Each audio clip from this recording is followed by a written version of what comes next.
用手就是瞬间挪移，真是个不得了的空间法师。这里是我还以为死定了，连锅也带出来。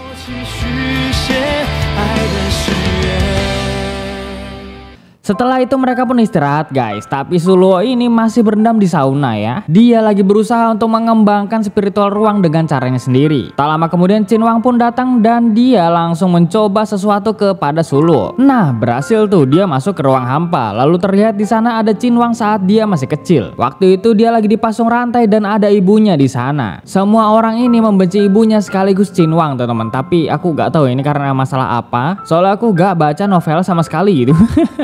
Mereka semua ingin membunuh ibunya saat itu juga, tapi dengan kekuatan spiritualnya ibu Qinhuang ini melenyapkan diri demi keselamatannya si Qinhuang. Setelah itu ruangan pun berganti latar dan Suluo memeluk erat Qinhuang karena nasib dia tuh hampir mirip dengan Suluo ya.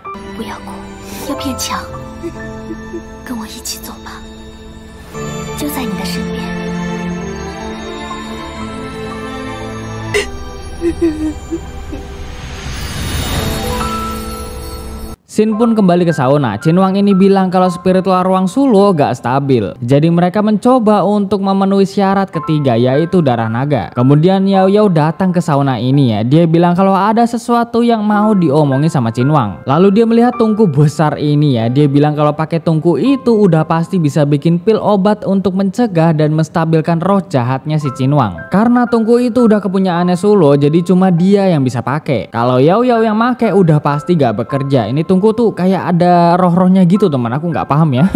Sama kayak cincin naga atau belati punyanya si Suluo teman-teman. Nah tapi Yao Yao ini nggak khawatir, dia tetap bisa punya barang kayak gini dengan cara mencari dan memburu binatang buas yang ada di suatu pegunungan khusus. Yao Yao juga bilang kalau dirinya mau ke tempat tersebut bareng sama Qinhuang. Karena Suluo nggak mau ganggu kemesraan mereka, yowes dia tuh keluar aja kan. Toh Yao Yao juga suka kan sama Qinhuang. Tapi tiba-tiba Qinhuang ini ngajak Suluo ke pegunungan itu dong. 拉我干嘛？你也要一起去。 Di tempat putra mahkota dia mendapat kabar tentang perjalanan Qinhuang ini. Aku gak tahu ya teman-teman ini orang yang ngelapor namanya siapa. Soalnya aku cari-cari di wiki fandom pun gak ada nama karakter ini sumpah. Aku gak tahu di novel kayak gimana. Jadi ya aku sebut karakter ini namanya Dindin. Dindin ya itu dia namanya dia sekarang ya. Nah si Dindin ini menjalin kerjasama dengan putra mahkota untuk menghancurkan sekaligus membunuh Qinhuang. Pokoknya putra mahkota tuh gak bakal ngebiarin adiknya yaitu Qinhuang untuk memiliki spiritual ruangnya Suluo. Putra mahkota dan Dindin pun bakal segera ke sana untuk menyusul mereka. Qinhuang dan kawan-kawan sampai di daerah pegunungan. Si Qinhuang ini akan mengantarkan Suluo ke tempat yang lebih aman. Sedangkan pengikut Yao Yao bernama Qin Ning ini mengatakan, perlengkapan udah siap nona dan binatang buas spiritual pun udah bermunculan di mana-mana. Nah, pas si Qinhuang lagi nganterin Suluo, mereka tuh ketemu sekelompok burung yang bakalan menyerang mereka. Qinhuang dan Suluo berhasil menghindar dan sampai ke tempat yang lebih aman. Qinhuang bilang kalau dia bakal ngebantu Yao Yao terlebih dahulu, sembari ngasihin benda kayak bros-bros gitu teman. Kalau kamu lagi ada masalah, panggil aku lewat benda ini ya, ayangku, kata si Qinhuang begitu. Lalu dia pun pergi dari sana.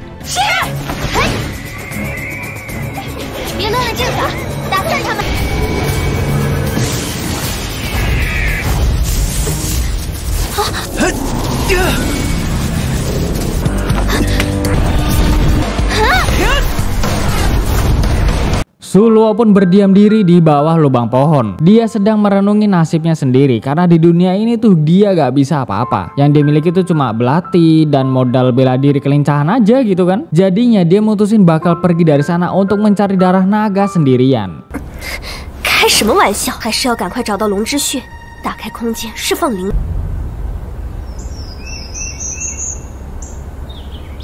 切，靠男人不如靠自己。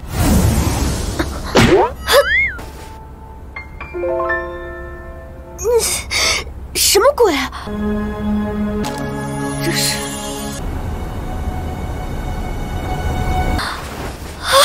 这宝石什么？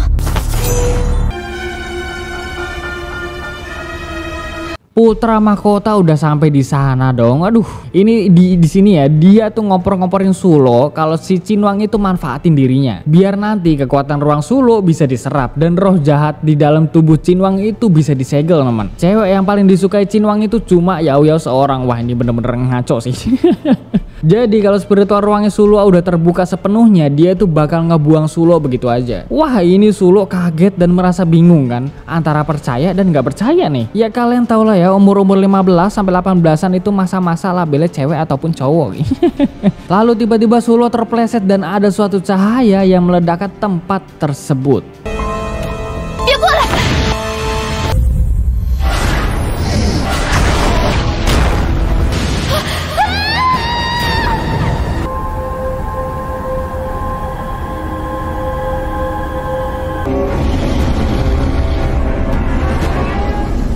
Sulo sempat pingsan, tapi tak lama kemudian dia terbangun dan melihat telur yang tadi dia ambil tuh udah retak ya. Ternyata itu adalah telur anak naga, teman-teman. Karena persyaratannya udah terpenuhi, spiritual ruang Sulo pun akhirnya terbuka.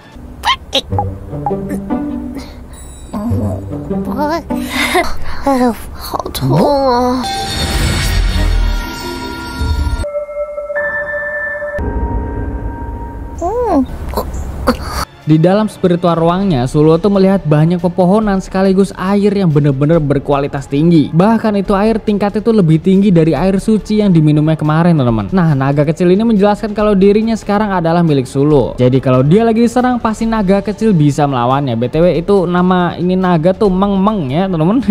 Susah nyebutnya, aduh. Kemudian Sulo nih masih merenungi apa yang dibilang putra mahkota tadi. Dia masih meragukan tentang apa yang disembunyikan oleh Cinwang.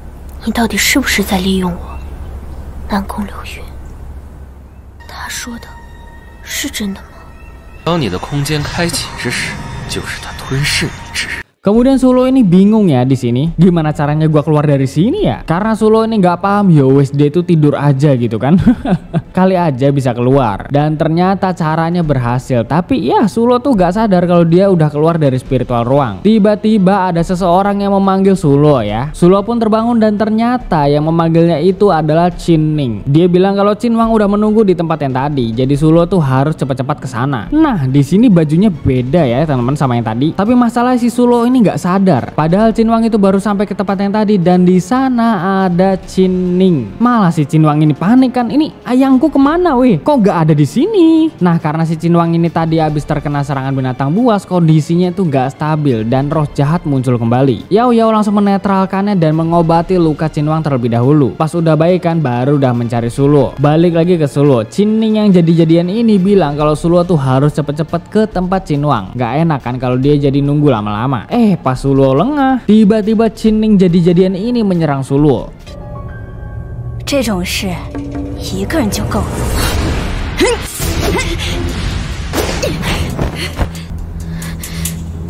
这帮人可真够无耻的！废物，受死吧！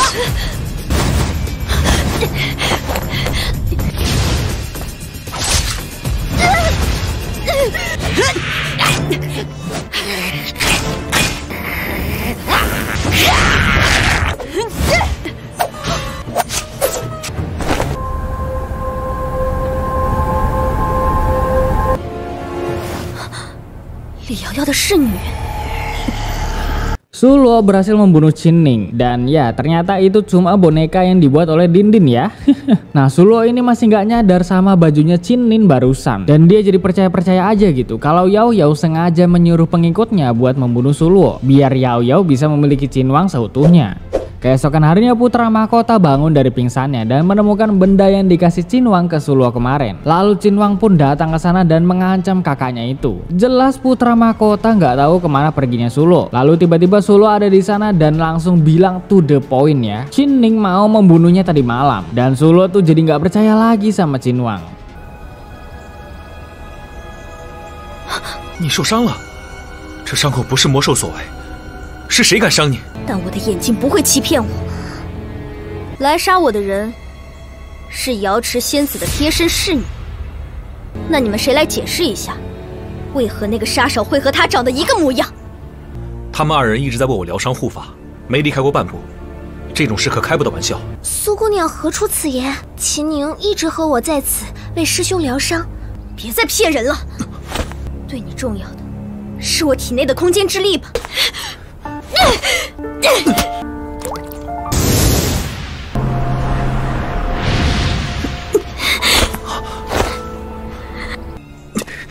洛洛，你听我解释。滚开！要不要？师兄小心！到我们出手了。Nah lo salah paham. Putra mahkota yo wis tawa-tawa aja temen. Lawang dia yang rencanain ini. Cinwang yang makin sekarat ini pun dibawa ke kediamannya untuk disembuhkan agar roh jahat di dalam tubuhnya bisa kembali stabil. Oke, itu adalah alur dari season pertama teman-teman. Bang Tonghua-nya gantung, ya emang. Soalnya masih ada season 2 sama season 3. Nah season 3 ini masih dikerjain teman-teman. Jadi kalau misalkan aku kelarin Tonghua ini udah pasti lama banget. Soalnya ya season 3 masih berjalan, masih dibuat sama studionya gitu. Sekarang tuh masih di episode 7 ya. Nah sedangkan itu episode totalnya ada 16 yang di season 3. Nah itu aku kayaknya sih nunggu ini dulu teman, nunggu season 3 kelar baru aku bahas lagi yang season 2 gitu. Kenapa bisa begitu? Ya karena ini Tonghua cuma buat refreshing aja teman-teman. Biar aku tuh gak bosen bikin video, ya mesti ada romansnya. Ya wes segitu dulu untuk video hari ini. Jangan lupa tuh like, komen, dan subscribe, share juga ke teman-teman kalian biar teman-teman kalian itu ikut nonton video aku ya kalau mau nih. Aku Ardian pamit undur diri. Sampai jumpa di video berikutnya teman-teman. Bye bye. See ya.